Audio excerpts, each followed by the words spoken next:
Okay, so bubuuin ko na ulit yung Innova. Konting context lang guys, pinarts out ko tong kotse. Binenta ko yung mga ayaw ko tulad ng mga pinto kasi may masilya yun. So dati, lagi ako naiirita, nahalata ako. Tulad nito, masilyado na wala yung body line. Ito yung nangyari sa loob, pinagkakalas ko tapos nilagyan ko ng deadening, pati yung flooring. Tapos ito yung seats niya sa harap, pang Hilux. Tapos sa rear, pang Fortuner Gen 2. Binenta ko rin yung captain seats. Yung headliner, plan ko rin i-black. Pero after na ng mga pinto. Nakabili ako ng lata. Yung loob na pinturahan ko na. Ang kulang na lang yung black sa pillars. Ito, latang lata to. Sariwa.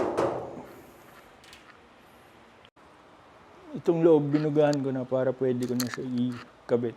Ang gagawin natin ngayon is bablock lang yung pillars. Tinitape ko na ngayon. Tapos yung painted part, babalutin ko ng masking film para hindi maanggihan. Ito yung masking film na sinasabi ko. Microtex yung brand. Madali lang to gamitin kaysa sa dyaryo. Kasi naka-tape na agad.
Gantong balot lang, okay na yan. Kasi sa upper part lang naman tayo magbubuga. Importante lang matakpan yung pininturahan ko na body color. Ito yung importante, matakpan yan. Kasi kung hindi, maaanggihan lang yan, sayang. Itong isa naman, tapos pwede na bugahan.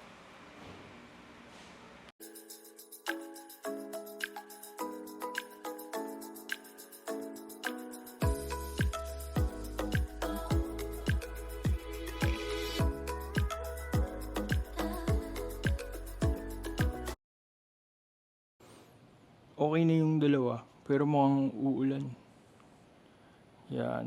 Bukas na lang. Okay guys, so ngayon lang tayo makakagawa uli. After a week. Grabe ulan, ngayon lang tumino.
Okay guys, so yung nagawa ko, nakabit ko na. Tapos nabuo ko na rin yung loob.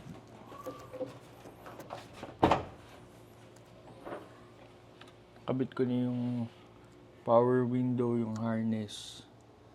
Tapos yung speaker. Kulang na lang deadening.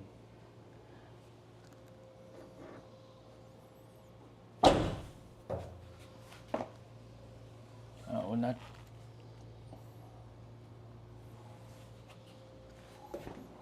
Pati sa likod.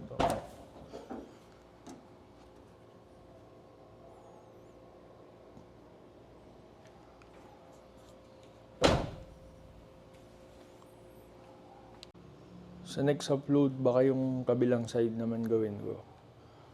O kaya yung kisame, ibablock ko na. Pag may mahanap na ako na walang masilya sa Facebook, pwede na yun. Pero kung wala, yung ceiling muna gagawin ko. So yun guys, thank you. Okay na to. Subscribe kayo, tapos marami pang pwede upload. Itong mugs para sa Hilux. Tapos itong Fortuner, di pa rin tapos. July na. Ito yung bumper, ganun pa rin. Sinimulan ko to March. Okay.